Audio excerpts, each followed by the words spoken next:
ठीक है। आपका स्वागत है सुरेश चंद्र जी, वक्तव्य प्रस्तुत करिए। जी गुरु जी, राधे राधे। गुरुर्ब्रह्मा गुरुर्विष्णु गुरुर्देवो महेश्वराय, गुरुर् साक्षात् परम ब्रह्म तस्मै श्री गुरुवे नमः। अखंड मंडलाकारं व्याप्तं येन चराचरं तत्पदं दर्शितं येन तस्मै श्री गुरुवे नमः। अस्मद्गुरुभ्यो नमः, अस्मद् परम गुरुभ्यो नमः, अस्मद् सर्व गुरुभ्यो नमः। श्री राधा कृष्णाभ्याम नमः, श्रीमते रामानुजाय नमः। लंबोदरम परम सुंदरम एकदंतम पीतांबरम त्रिनयनम परमं पवित्रम उदय दिवाकर निभोजल कांतिकांतम विघ्नेश्वरम सकल विघ्नहरम नमामि। शरीरं स्वरूपं ततो कलत्रं यशस्यारुचित्रं धनं मे तुल्यं मनस्येन लग्ने श्रीगुरुरन्ध्रिपद्मे ततः किं ततः किं ततः किं ततः किं। नारायणं नमस्कृत्यं नरं चैव नरोत्तमं देवी सरस्वती व्यासं ततो जयमुदीरयेत्। जयतु देवो देवकी नन्दनोऽयं, जयतु कृष्णो वृष्णिवंशः प्रदीपः, जयतु मेघ श्यामल कोमलांगम, जयतु पृथ्वीभारनाशो मुकुंदः। कृष्ण त्वदीय पद पंकज पंजरान्तम अद्दैव मे विशतु मानस राजहंसः। प्राण प्रयाण समय कफवात पित्ते कंठावरोधन विदो स्मरणं कुतस्ते। वरहा पीडम नटवर वपु कर्णियो कर्णिकारं बिभ्रदवासा कनक कपिशम वैजंती च मालाम्। रंध्रानुवेणो रदर सुदिया पूर्यन गोप वृंदये, वृंदारण्य स्वपद्रमणं प्राविशद कीर्ति। करारविंदेन पदारविंदम मुखारविंदे विनिवेशयन्तम् वटस्य पत्रस्य पुटे शयानम् बाला मुकुंदम मनसा स्मरामि। रामाय रामभद्राय रामचंद्राय वेदसे श्री रघुनाथाय नाथाय सीताय पतये नमः।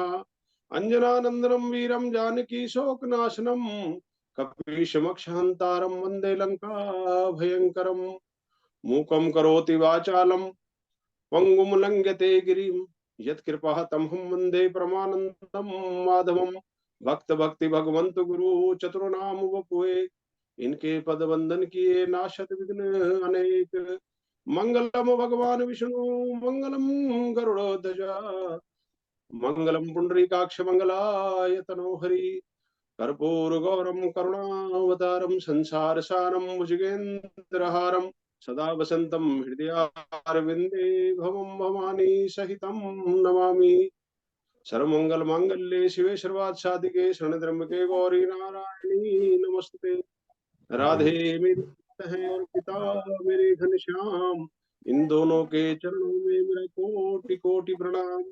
राधे मेरी स्वामिनी और मैं राधे को दास, जन्म जन्म मोहि दीजियो श्री वृंदावन को वास। वृंदावन के वृक्ष का मर्म न जाने कोई, यह डाल डाल और पात पात पर राधे राधे हो। जय जय श्री राधा रमण, जय जय नवल किशोर, जय गोपी चित चोर प्रभु, जय जय माखन चोर। कृष्णाय वासुदेवाय हरे परमात्मने प्रणता क्लेशनाशाय गोविंदाय नमो नमः।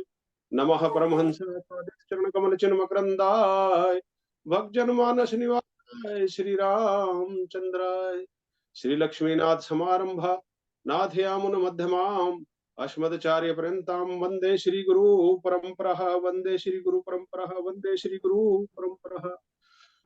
अनंत कोटि ब्रह्मांड नायक अचिंत कल्याण गुणगण निधान सर्वेश्वर सर्वाधिपति अकारण करुणा कारक अकारण करुणा वर्णालय सकल जन कल्य साभार परात्पर प्रब्रह्म अनंत कोटि कंदर्प दर्प दलन पटियान निर्गुण निराकार सगुण साकार जगदैक बंधु करुणायक सिंधु सच्चिदानंद घन परमात्मा श्री कृष्ण एवं श्री राधा रानी जी के युगल चरणार बिंदों में दास का बारंबार प्रणाम। समुपस्थित भगवत भक्त भागवत कथा अनुरागी सज्जनों, भक्तिमयी मात्र शक्ति भगनी बांधवों, जूम ऐप के माध्यम से जुड़े हुए सभी मेरे साथियों, सभी भगिनी बांधवों, मेरे सहपाठियों के चरणों में भी मेरा बारंबार प्रणाम। गोस्वामी तुलसीदास जी कहते हैं, सिया राम मैं सब जग जानी, करहूं प्रणाम जोर जुग पानी। ये सारा संसार जो दृश्यमान हमारे सामने दृष्टिगोचर होता है, ये उस परात्पर परब्रह्म भगवान नारायण, भगवान कृष्ण का ही स्वरूप है। इसलिए सभी के चरणों में भगवान राम का रूप जानकर कि भगवान राम को पूछते थे, इसलिए उन्होंने कहा सिया राम मैं सब जग जानी, ये सारा भगवान का ही स्वरूप है। तो उनके चरणों में मेरा बारंबार प्रणाम है। आप सबके चरणों में मेरा बारंबार प्रणाम है। गुरु जी की परम अनुकंपा से हम सब लोग इसको अपने घरों में बैठकर परम सौभाग्यशाली है जो इसको सीख पा रहे हैं। भागवत कथा पुराण को सारे जीवन सीखने और सुनने की जो ग्रंथ है, ये महापुराण है। और इसको अगर हम सारा जीवन सुनते रहे, सारा जीवन सीखते रहे, तब भी ये पूरा नहीं होगा। इतना ज्ञान का महासागर है। पारमहंसों की संहिता है, जो बड़े बड़े, जिनको अपने देह की भान नहीं रहता, जो तप रहे हैं, जो जप रहे हैं, जो दिन रात भगवान की सेवा कर रहे हैं, उन पारमहंसों का ये ग्रंथ है। उनकी बुद्धि में भी ये थोड़ा बहुत हल्का फुल्का समझ में आता है उनको भी। और जब वो परमहंस स्थिति को पहुंचकर उसको अनुभव करते हैं, तब ये पूर्णतः हमारी समझ में आता है। तो ये हमारा परम सौभाग्य है कि श्री राम देशिक कथा के मंच से और गुरु जी के माध्यम से हम इसको अपने घरों में बैठकर इस सरलता पूर्वक सीख पा रहे हैं। इसलिए आप सभी से मेरा निवेदन है, इस शुभ अवसर का लाभ उठाएं और ज्यादा से ज्यादा अपने मन को भक्ति में डुबो कर रखें। जितना कथावाचक के मन में भक्ति का भाव होगा, उतनी ही उसकी वाणी में तेज होगा और उतना ही वो भगवान की बातों को अच्छे से लोगों को समझा पाएगा। वक्ता और श्रोता के अंदर एक संबंध होता है। वक्ता की वाणी का प्रभाव उसके ऊपर तभी पड़ेगा जब वक्ता जो है अपने ऊपर लागू करेगा उसको, तो श्रोता उसको ध्यान से सुनकर आपको ग्रहण करेगा। अगर वो अपने ऊपर हम इसको लागू नहीं करेंगे इस ग्रंथ की शिक्षाओं को, तो फिर ये ग्रंथ जब हम दूसरे को सुनाएंगे तो उसका आधा अधूरा असर उसके ऊपर पड़ेगा। मनोवैज्ञानिकों का कहना है कि जो भी काम आप किसी को बताओ, उसको पहले अपने जीवन में एक बारी लागू करो, अप्लाई करो अपने ऊपर। जब अपने ऊपर हम उसको लागू करेंगे, जब हम भगवान के सुंदर सुंदर चरित्रों को दिन रात गुनगुनाएंगे, अपने दिमाग में बिठाएंगे, अपने हृदय पर रखेंगे, तो वो सबको जब हम सुनाएंगे तो उनको बड़ा आनंद आए। भक्ति में है, भक्ति की पुकार है। प्रेमा भक्ति जब हम भगवान से करेंगे, अपने दिमाग में हमारे जब भगवान का चिंतन चलेगा, भगवान की कथाएं चलेंगी, भगवान के विभिन्न चरित्र चलेंगे, तो अपने आप ही श्रोताओं को आनंद आए। तो मेरा सबसे यही निवेदन है अपने सहपाठियों से। मैं तो गुरु जी से थोड़ा बहुत अभी सीखा हूँ, यही। और मेरा आप सभी से निवेदन है, आप भी ध्यान लगाकर भगवान के चरणों में अपने भक्ति भाव को बनाए रखें, ताकि आज जो भी हम कथा किसी को बोले, वो उन लोगों की समझ में आए और उन लोगों को जो है उस कथा का पूरा लाए। भगवान की जय, बोलिए भागवत भगवान की जय। भगवान ने जब कुरुक्षेत्र में कौरवों और पांडवों का युद्ध करा दिया, पृथ्वी का भार खत्म हो गया, तो सभी देवी देवता जो है भगवान के पास आए और बोले, हे प्रभु, अब आप अपने धाम चलिए, आपका कार्य पृथ्वी पूरा हो गया। तो भगवान ने देखा कि यदुवंशी जो है बहुत ज्यादा हो गए। यदुवंशी भगवान का जो कुल है वो बहुत विस्तार ले चुका था उस समय तक। लगभग किसी किसी ग्रंथ में महापुरुषों के माध्यम से आया कि 33 करोड़ के करीब लगभग इतने यादव हो चुके थे उस समय धरती के ऊपर, इतनी जनसंख्या उनका विस्तार हो चुका था। तो भगवान ने सोचा कि अपने कुल का भी उद्धार किया जाए, पृथ्वी का भार हल्का किया जाए। दूसरी तरफ गांधारी का भी श्राप था कि आपके कुल का भी इसी प्रकार से नाश हो जाएगा। तो भगवान ने उस चीज को जो है पूरा करने के लिए अपने कुल वालों को भी दुर्वासा ऋषि के माध्यम से एक श्राप दिलवाया। सामवादी जो उनके पुत्र थे वो बहुत शरारती थे, और एक बारी जब सारे लोग आप द्वारका के पास ही तपस्या कर रहे थे, तो बच्चों ने एक सांब को जो है धोती पहना दी और उसके पेट पे कपड़ा बांधकर ऋषियों की परीक्षा लेने के लिए उनके पास गए और उनसे पूछा कि महात्मा जी, इनके पेट में क्या है, लड़का है या लड़की है, क्या है इनके गर्भ में। तो महात्मा जी भी कौन टकराए उनको, दुर्वासा ऋषि जो अत्यंत क्रोधी है, क्रोधी। उन्होंने ध्यान लगाया तो देखा कि ये बच्चे जो है उदंडता कर रहे हैं, भगवान के कुल में इनका जन्म हुआ है लेकिन अपनी उदंडता से बाज नहीं आ रहे। तो उन्होंने गुस्से में कहा कि जाओ, इससे जो है एक मूसल पैदा होगा जिससे यदुकुल का नाश हो जाए। बच्चे घबरा गए। उन्होंने उसके वस्त्र खोले तो देखा कि वास्तव में उसके अंदर एक मूसल था। उस मूसल को लेकर राजा उग्रसेन जी के पास आए। उग्रसेन जी ने विचार किया अपनी धर्म सभा में, सुधर्मा सभा थी उनकी, भगवान भी उसी में बैठते थे। तो सबने विचार किया कि इस मूसल को घिसवा कर जो है समुद्र में बहा दो, तो न रहेगी मूसल तो कैसे नाश होगा। अब उसको जब घिसवाते हैं, घिसवा के उसको समुद्र में बहा देते हैं, और उसका एक छोटा सा टुकड़ा जो बच जाता है उसको वैसे ही फेंक देते हैं कि अब तो ये छोटा सा टुकड़ा क्या कर पाएगा नुकसान, यदुकुल का कुछ नुकसान नहीं होगा। अब देखिए भगवान की लीला कि वो जो चूरा उसका फेंका था समुद्र के अंदर, वो समुद्र के किनारे आ गया और एरका नाम की एक घास बन गई।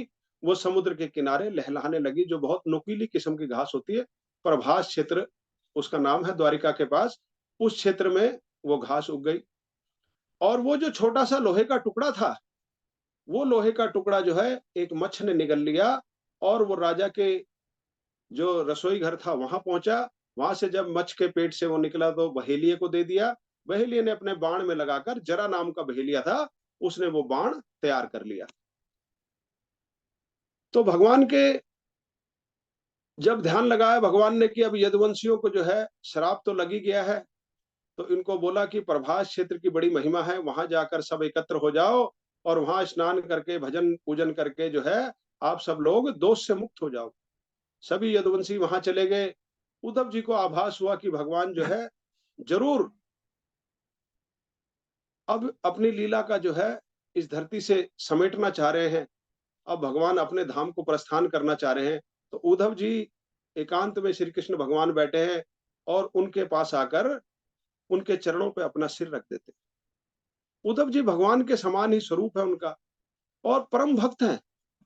हमने इस भागवत जी में ही पहले ये चरित्र सुना कि उद्धव जी को अपने ज्ञान का बड़ा अभिमान था, तो भगवान ने उनको भक्ति का पाठ पढ़ाने के लिए गोपियों के पास भेजा, और गोपियों ने उन्हें प्रेमा भक्ति का पाठ पढ़ाया।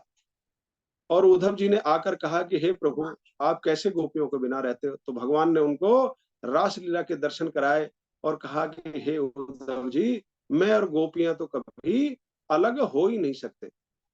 यही हम सब लोगों के लिए भी भगवान का संदेश है कि जो भी भगवान का नाम नित्य ध्याएगा, भगवान का ध्यान करेगा, भगवान उससे कभी अलग हो ही नहीं सकते।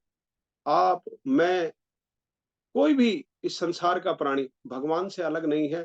अपितु भगवान के विराट स्वरूप में हम सब लोग शामिल हैं। बस माया का एक पर्दा हमारी बुद्धि के ऊपर पड़ा हुआ है, जिसके कारण हम सब भेद दृष्टि से इस संसार को देख रहे हैं। लेकिन अगर उस माया के पर्दे को हम प्रेम भक्ति से फाड़ दें, तो हमें नजर आएगा कि चारों तरफ जो है भगवान ही भगवान है। बोलिए बाल कृष्ण भगवान की जय, बोलिए भागवत भगवान की जय। ऐसा मनन, ऐसा चिंतन नित्य निरंतर इस भागवत जी का जब हम पाठ करेंगे, भागवत जी जो है भगवान का ही स्वरूप है। तो जब हम इसका पाठ नित्य निरंतर करेंगे अपने घरों में बैठकर, और जब कभी अवसर मिलेगा तो जन साधारण को जब हम इन कथाओं को सुनाएंगे, तो हमारी दिन प्रतिदिन उत्तरोत्तर भक्ति वृद्धि होती में वृद्धि होगी, और हमारा जो ध्यान है वो भगवान के चरणों में लगेगा। जैसे जैसे हमारा ध्यान गाढ़ा होता जाएगा, वैसे वैसे भगवान हमसे दूर नहीं रह पाए। भगवान की प्रतिज्ञा है कि मैं हूं भक्तों का दास, भगत मेरे भगत जो है मुकुट के मणि है। तो ऐसे वो प्रेमा भक्त भगवान के परम सखा उद्धव जो है भगवान के चरणों में निवेदन कर रहे हैं कि हे प्रभु, ना हम त्वांध्रि कमल क्षणार्धमपि केशव तयक्तुम समुत्सहे नाथ स्वधाम नयमामपि। क्षण भी नहीं रह सकता, आप मुझे अपने धाम ले चलिए अपने साथ साथ। मैं, श्री कृष्ण ने कहा उद्धव जी, जिस समय मैं मृत्यु लोक को छोड़ूंगा, मैं जब जाऊंगा उस समय समुद्र द्वारका को डुबो देगा। कलयुग के प्राणी अधर्म में रुचि हो जाएगी। उस समय तुम स्वजन संबंधी ममता को, अपने स्वजनों की ममता को त्याग कर मेरा ध्यान करना, और स्वतंत्र रूप से इस पृथ्वी पर भ्रमण करना। बद्रीनाथ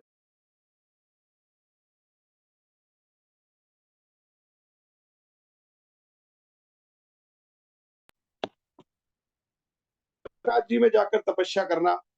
तो उद्धव जी कहते हैं, प्रभु आपके जाने के बाद मुझे कौन ज्ञान की बातें बताएगा, मेरा मार्गदर्शन कौन करेगा।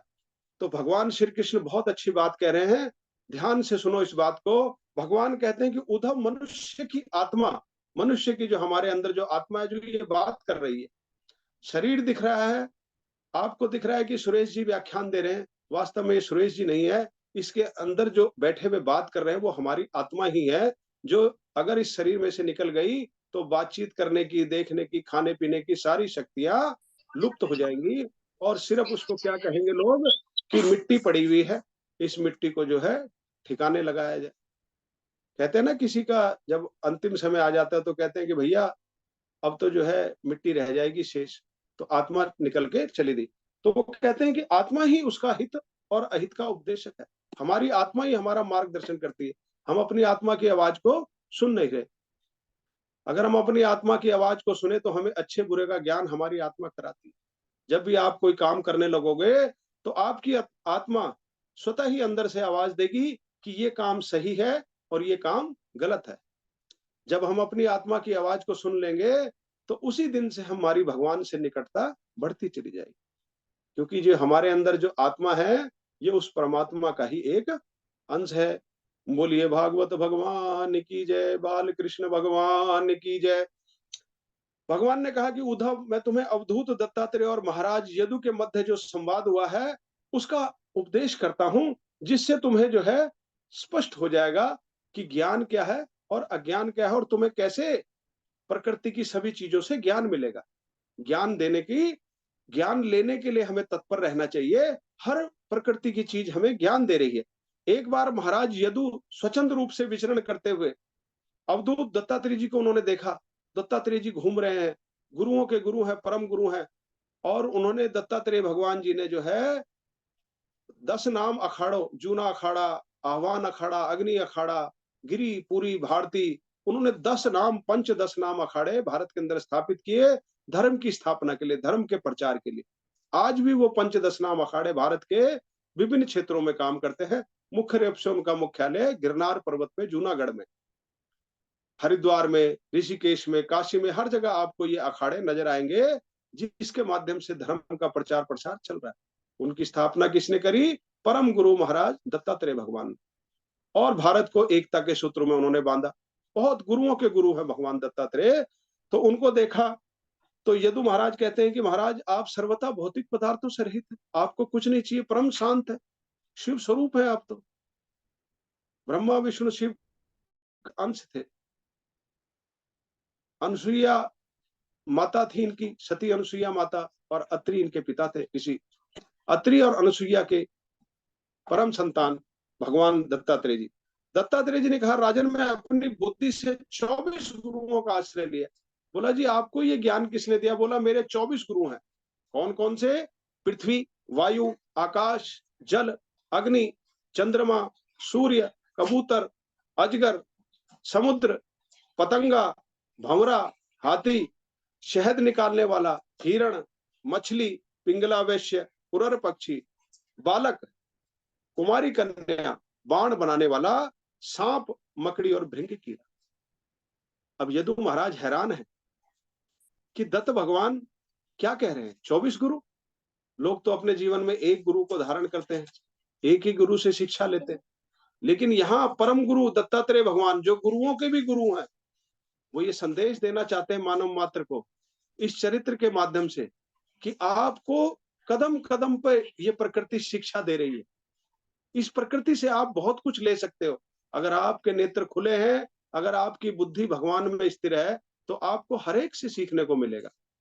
तो वही चीजें वो यदु महाराज को उपदेश के रूप में, क्योंकि वो महाराज हैं, राजा हैं, राजा को उपदेश करना बहुत कठिन है, क्योंकि एक तो अपनी राज अभिमान है, दूसरा उसके बाद धन का अभिमान है, ताकत का अभिमान है, अहंकार ही अहंकार राजा को घिरे, भोगों में गिरे हुए राजा थे। राजा जो जिस राज पद में वो पहुंचे हैं, पढ़ लिख के पहुंचे हैं, तो उनको ज्ञान देना सबसे कठिन है।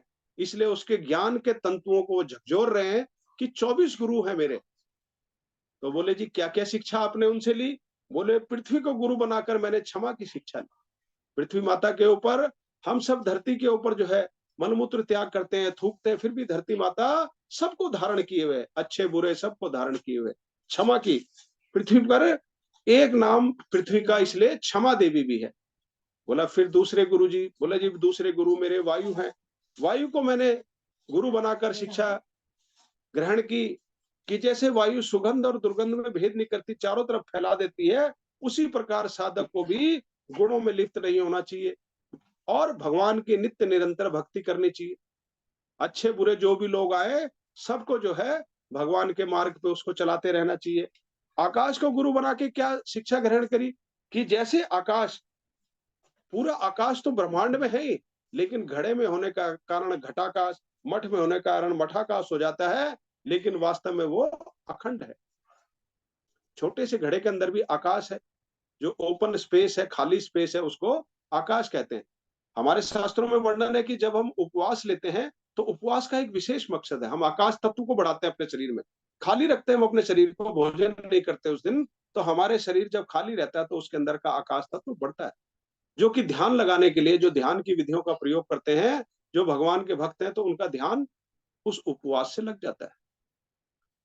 तो ये आकाश कह रहा है, ऐसी ही आत्माएं अनेकों शरीरों को धारण करती हैं, किंतु वो अजर अमर है, शरीर का नाश होता है परंतु आत्मा का नाश नहीं होता। जल को गुरु बनाकर उन्होंने शिक्षा ग्रहण करी कि जल स्वभाव से ही स्निग्ध, मधुर और पवित्र होता है। इसी प्रकार साधक को भी शुद्ध रहना चाहिए, पवित्र और उच्च स्वभाव का होना चाहिए।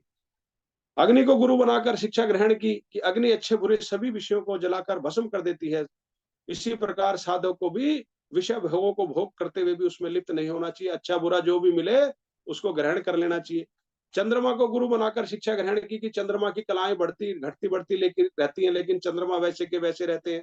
इसी प्रकार ये आत्मा, आत्मा तो वैसे ही रहती है, परंतु शरीर हमारा घटता बढ़ता रहता है। एक बालक जन्म लेता है, छोटी सी अवस्था में होता है, धीरे धीरे धीरे बड़े होते होते होते होते फिर उसकी युवा अवस्था आती है, फिर प्रौढ़ अवस्था में आता है, फिर वृद्ध अवस्था में आता है, फिर जर्जर अवस्था में आता है। शरीर की अवस्थाएं हैं, आत्मा वैसी की वैसी हमारे शरीर के अंदर बैठी हुई है। जैसे पहले दिन बालक के शरीर में थी, वैसी उस वृद्ध के शरीर में भी वही आत्मा वैसी की वैसी है। कबूतर को शिक्षा ग्रहण करी कि कबूतर जो है अपने बच्चों के मोह में पड़कर, एक दिन कबूतर के बच्चे दाना चुग रहे थे, तो अतिशय मोह में पड़कर जो है बहेली के जाल में फंस गए, कबूतर और कबूतरी भी उसी में गिर गए, वो भी फंस गए। तो किसी के मोह, इतना ज्यादा मोह नहीं करना संसार में, और अपने मन को जो है प्रभु से लगा के रखना। अजगर को गुरु बनाकर शिक्षा ग्रहण की कि अजगर जो है अपने भोजन के लिए ज्यादा प्रयास नहीं करता, और इसमें एक दास मलुका जी की कहानी आई है कि अजगर करे न चाकरी और पंछी करे न काम, दास मलुका कह गए सबके दाता राम। देखिए अब यहाँ पर क्या है कि 84 लाख योनियों में से कोई भी योनि, सब भगवान के आश्रित है, हम भी भगवान के आश्रित हैं, लेकिन इन योनियों में से कोई भी जो है संसार में सिर्फ अपना पेट भरने के अलावा अन्य चीजों का ज्यादा लोग ग्रहण नहीं करते। ज्यादा से ज्यादा चींटियां, जैसे शहद, मधुमक्खी शहद थोड़ा इकट्ठा कर लेती है, या चींटियां अपने लिए थोड़ा अनाज इकट्ठा कर लेती है, इस प्रकार से वो सिर्फ अपनी जरूरत भर का, पेट भरने के लायक ही इकट्ठा करता है। लेकिन एक इंसान ही ऐसा है जिसको बहुत चाहिए, धन को इकट्ठा कर रहे हैं, माया को इकट्ठा कर रहे हैं, और इकट्ठा कर करके उसका ढेर लगा रहे हैं, लेकिन हो क्या रहा है, एक एक दिन तो उस माया को छोड़कर जाना है। तो दास मलुका जी ने जब ये श्लोक लिखा कि अजगर करे ना चाकरी और पंछी करे ना काम, दास मलुका कह गए सबके दाता राम, कि सबको देने वाले दाता कौन है, राम है।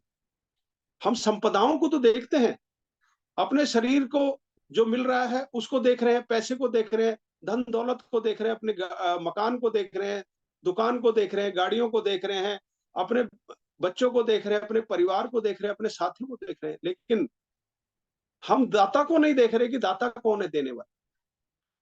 जिस दिन हम लोगों ने दाता को देखना शुरू कर दिया, उस दिन दाता का शुक्रिया अदा हम करेंगे, तो दाता जो है हमारे को उस मोह माया से परे कर देंगे। अब जो देने वाला है उसको देख नहीं रहे दाता को, और संपदाओं को देख देख कर हर्षित हो रहे हैं। यही माया का पर्दा है, इसी को माया कह रहे हैं, और यही इस ग्रंथ के माध्यम से हटाया जा रहा है। भगवान उठा रहे हैं अपने भक्तों के दिमाग से कि ध्यान से देखो, देने वाला मैं हूं, देने वाला का कोई शुक्रिया नहीं। कबीर दास जी के जीवन की एक घटना आती है कि कबीर दास जी एक बार एक कुएं में पानी पीने चले गए, तो बहुत सारी जो लड़कियां थी वहां पर पानी भर रही थी, तो एक लड़की के जो ससुराल वाले आए थे तो उन्होंने बड़ी सुंदर नथ उसको दी थी। तो उस नथ की चर्चा हो रही थी, जैसे आमतौर पर हमारे घरों में भी होती है, किसी को कोई सुंदर गहना मिले तो बहुत चर्चा होती है महिलाओं में। तो मेरी माताएं बहनें उसकी चर्चा करती हैं, तो वो सारी बहनें चर्चा कर रही हैं। क्या चर्चा कर रही हैं? कि बहुत सुंदर नथ दी है, ओहो इसका डिजाइन बहुत सुंदर है, बहुत ही सुंदर, इतना अच्छी मिली है। तो कबीरदास जी सुन रहे हैं पास खड़े खड़े, मुस्कुरा रहे हैं। तो बोलता है, ए बेटियों, ए कन्याओं, इधर आओ जरा। बोले, नथनी दीनी यार ने तो चर्चा बारंबार, और नाग दीनी करतार ने ताको दिया विसार। बोला, जो नथनी तुम्हारे संबंधी ने, तुम्हारे यार ने तुम्हें लाके दी, तो उसकी जो चर्चा बार बार कर रही हो, अरे उसकी भी तो चर्चा करो करतार की, जिसने ये नाक दी है। अगर नाक ना होती तो नथनी को कहां पहनते भाई? सोचो, विचार करो। तो हमारी सबकी अवस्था क्या हो रही है कि हम सब लोग भगवान को याद ना करके, दाता को याद ना करके, वस्तुओं की प्रेम कर रहे हैं। वस्तुओं से हमारी प्रीति हो गई, और वस्तुओं से जब तक प्रीति रखेंगे तब तक भगवान कैसे मिलेंगे भाई? तो दाता को याद करना है कि दाता इस संसार में जो जो हमें देता जाए उसको ग्रहण करते जाओ। गुरु नानक देव जी का संदेश था कि नाम जपो, कीर्त करो, ते वंड छको। कि तुम लोग क्या करो? भगवान का नाम जपो, मिलकर सारे कीर्तन करो, और जो कुछ भी मिले उसको बांट के खाओ। आज अगर हम सब लोग विचार करें तो हम सब में से बहुत से लोग साधन संपन्न हैं, और बहुत से लोग बहुत ही गरीब हैं। तो क्या हम सब लोग उनमें बांटने की कोशिश करते हैं? यथाशक्ति हमें उनको कुछ ना कुछ बांटना चाहिए, वंड वंड छकना चाहिए, तभी शांति मिलेगी ना। नहीं तो शांति नहीं मिल रही। क्या मिल रहा है? शांति की जगह अशांति मिल रही। अगर धन कमाने से सुख मिलता तो क्यों नहीं धनी लोग जो है सुखी हो जाते? या धन कमाने से धनी लोगों को भगवान मिलते तो सब लोग भगवान को अपनी तिजोरी में बंद करके रख लेते, अपने पैसे से उसको खरीद लेते भगवान को। लेकिन भगवान तो भाव के भूखे, पैसे के भूखे नहीं है। भगवान ने दुर्योधन के मेवे त्यागे और विदुर जी के घर में जाके क्या खाया? साग खाया। उसी से खुश हो रहे भगवान। तो ऐसे है भगवान, पत्रम पुष्पम फलम तोयम। पत्र पुष्प फल कुछ भी चढ़ा दो, जल कुछ चढ़ा दो, उसी से खुश हो जाते। तो दास मलुका जी ने जब ये श्लोक की रचना करी तो उसको उन्होंने कहा कि इसकी जांच कर लूं, कहीं ऐसा तो नहीं मैंने कुछ गलत लिख दिया। सबके दाता राम है।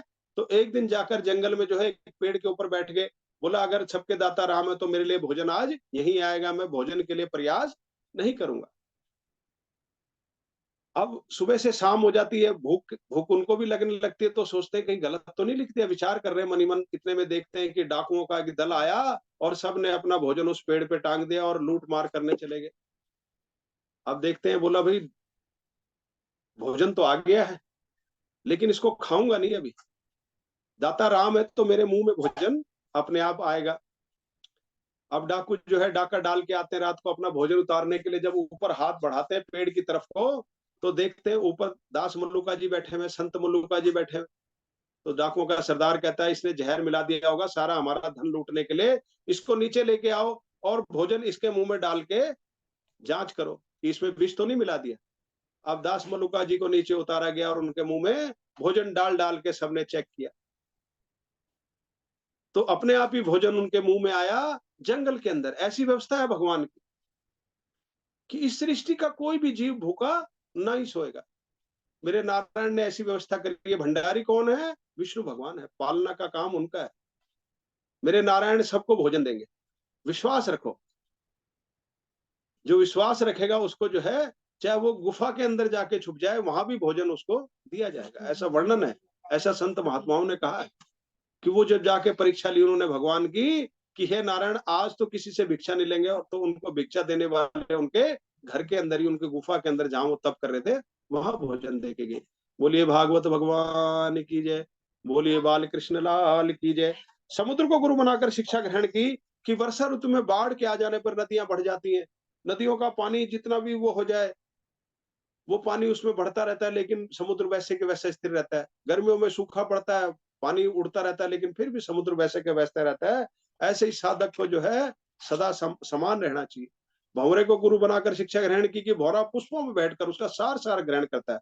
इसी प्रकार से साधक को शास्त्रों का सार सार ग्रहण करना है। पिंगला को गुरु बनाकर शिक्षा ग्रहण की कि विधेयराज की नगरी में एक पिंगला नाम की वैश्या रहती थी। उसको सुबह से शाम तक लोगों की प्रतीक्षा करती थी सज धज के, कोई ग्राहक आएगा। एक दिन उसको जो है कोई ग्राहक नहीं आया, तो रात हो गई, तो रात को उसको जो है वैराग हो गया, उसके मन में आया कि मैं क्या कर रही हूँ?